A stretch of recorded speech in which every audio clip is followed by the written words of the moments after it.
You ask Tiger to solve.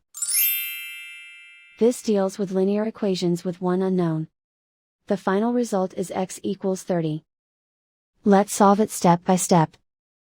Swap sides. Isolate the x. Multiply both sides by 360. Group like terms. Multiply the coefficients. Simplify the fraction.